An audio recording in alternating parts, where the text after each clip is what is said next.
something Diddy might say. Can't stop, won't stop. Ha ha ha. Ha. Take So that. we're on to Jamie Foxx. This is from Stream Rare and Anomaly. Shout out Anomaly. This is from Great his. name. Great name for that. That was clever. Stream rare. Eh, Dream rare. right. And so this is a Instagram story that Jamie Foxx did. And it says they killed this dude named Jesus. What do you think they'll do to you? Hashtag fake friends. Hashtag fake love. Now, Eric, we haven't discussed this topic. What does that story? What do you think he's trying to say by saying that? Well, I mean, I think I know a little bit too much about the stories. Just discussing. Wait, hold on. What are you asking me? Are we I'm talking about? asking you what, like on the face, like when you read that, what is your reaction? Because my reaction is he's saying like, look, they killed Jesus. What do you think what do you think other people would do to you if like Jesus is the most perfect man ever? Don't you think that people will try to come after you or people will be mean to you? And then he says fake friends. Obviously, he's talking about somebody who Is this betrayed like? him because they betrayed Jesus, right? Yeah. I took it as maybe like a Hollywood type of thing, right? Like, I mean, Drake obviously talks about fake love and all that stuff. But of course, the media immediately takes it to a certain place, right? But is this connected? I mean, he just comes out of the woodwork. He disappeared for 6 months or whatever it was, and all the speculation about why he was so sick, and we're not going to mention that at all. Can't even discuss it. It obviously leaves a lot of unanswered questions, which really is none of our business. But you have to understand when you don't answer these questions, there's a certain group of people who are going to assume one particular thing, right? Whether it's true or not. So this to me, look, I can't get too deep into the conspiratorial rabbit hole, but it just seems weird that this is now going to completely overshadow anything else what about some weird stuff that was going on with Jamie Foxx and him.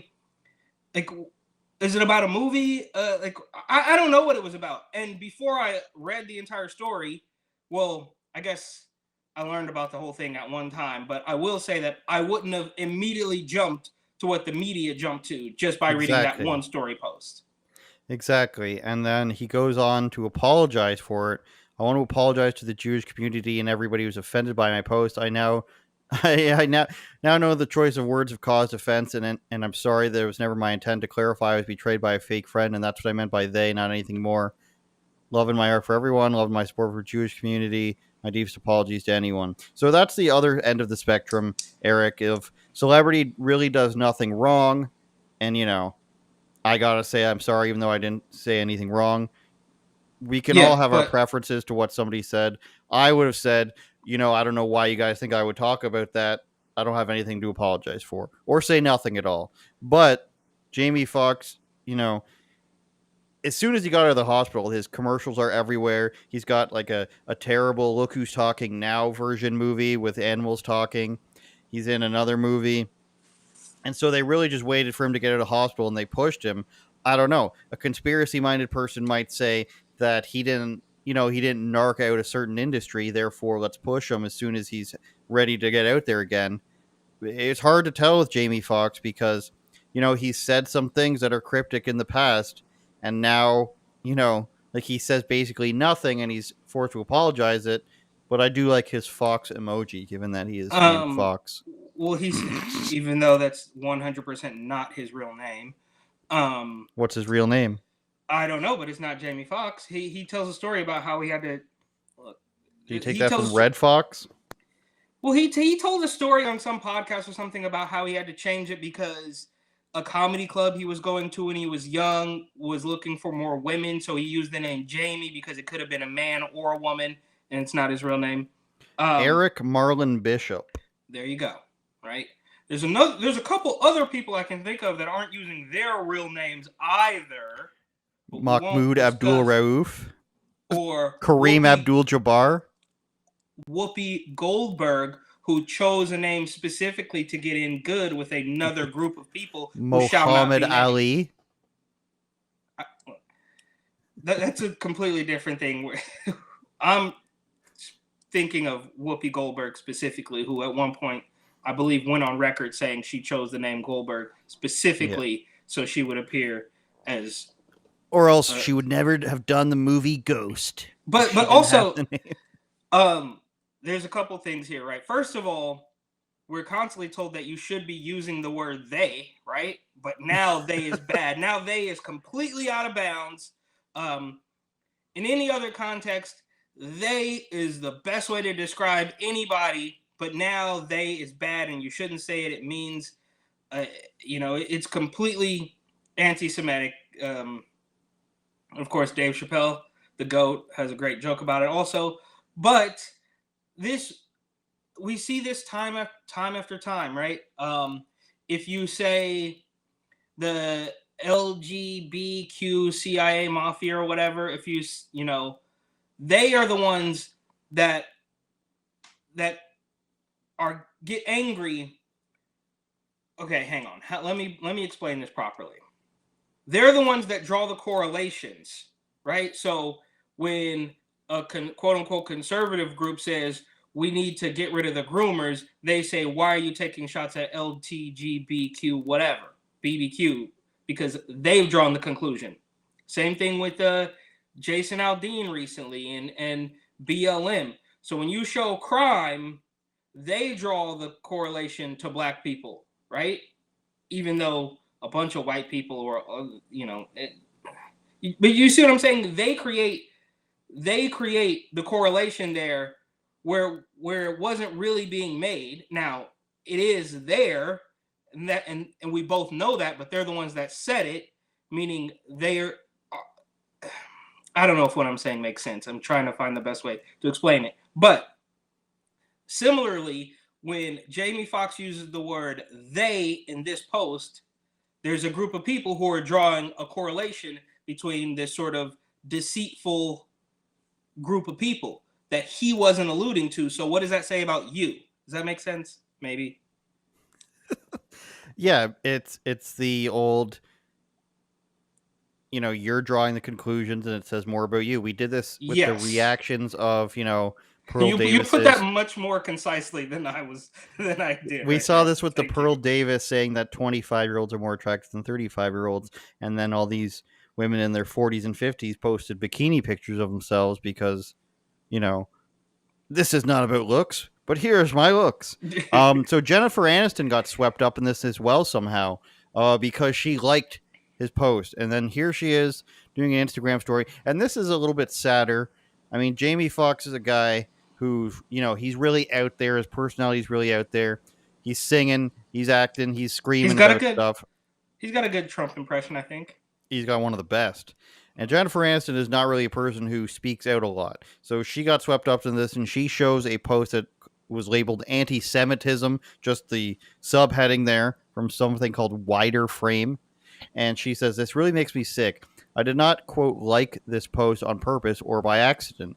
More importantly, I want to be clear to my friends and anyone hurt by this showing up on their feeds. I do not support any form of anti Semitism, and I truly don't tolerate hate of any kind. Period." So that really doesn't say anything, but that's her just being like, I'm happy with my friend's money. I've done a couple Adam Sandler movies. Don't come after me. Don't bring me into your bullshit. Um, I'm happy with being like the older woman on magazines who they say is still pretty. Don't bring me into this. I'm not against anyone. You know,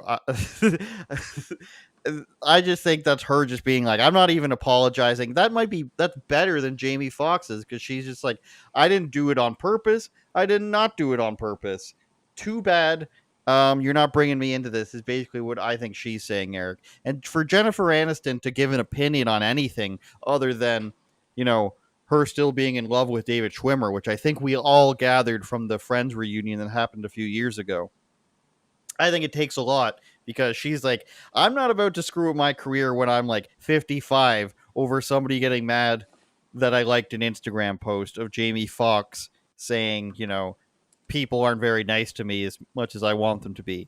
So I think if we're ranking these, Eric, and we'll have another one to rank, we still have another cancellation to get to. I think Jennifer Aniston might be number one ahead of Neo. She doesn't say, I love anybody. She says, I do not hate. So she didn't say, I love you guys. Even though you guys called me an anti Semite, I love you guys. Whereas Neo said, I love you guys because they called him some sort of bigot. And then Jamie Foxx says, I love everybody because you also called me an anti-Semite. I think Jennifer Aniston is winning here, Eric. Well, I'm genuinely curious. Like, so her her statement here, it doesn't mean I didn't do this. It wasn't by accident and it wasn't on purpose. It just goes to show you that you could just spew out a couple words. It doesn't really Yeah. mean anything, does it? It's word salad, which we have learned the hard way that people like word salad apparently. Shout out, Camel Toe. But I think this is good for them, or this is obviously it's going to go away. They're not really canceled here, but and again, I have not seen the success of any of these people. But what are they? What would they be canceled from? Neo hasn't had a song in a decade. She is what in a movie every now and then. Who, yeah, I guess is now going to play the hot grandma. Like, what would be the takeaway here? Like, you already won. You won the game.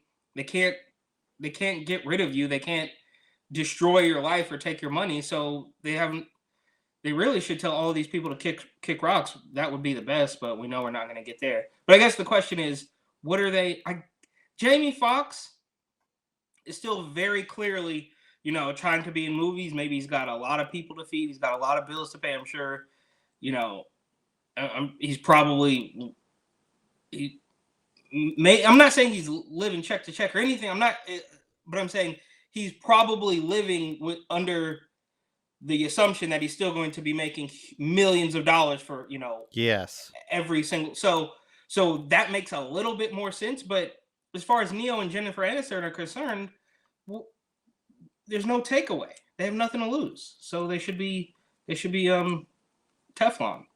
Well, I think you're right. I like what you said about how this kind of shows Jennifer Aniston's response kind of shows that you can say anything as long as you're somewhat addressing it. People don't really care if you say, I woke up this morning, I spent $30 on an avocado toast because I'm Jennifer Aniston.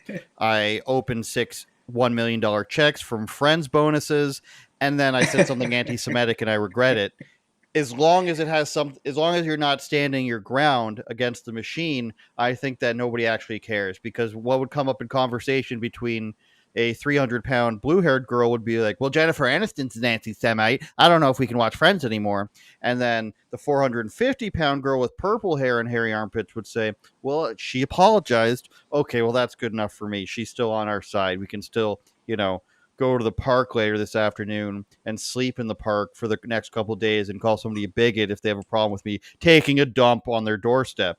But as long as you show the vague, this is New York I'm describing, obviously. That escalated quickly. It did, but New York's escalating quickly. As long as you show the vague, I apologize, I didn't mean it. As long as you go up to the altar once and do like one bow at the altar of the social justice warriors, which is, again, a morbidly obese person holding like a Starbucks or something. That's the altar there, with one hand raised with a fist, with armpit hair and squiggly lines denoting stink coming out of it. As long as you do one bow to the statue, Eric, then all is forgiven. Turn it up, Jordan.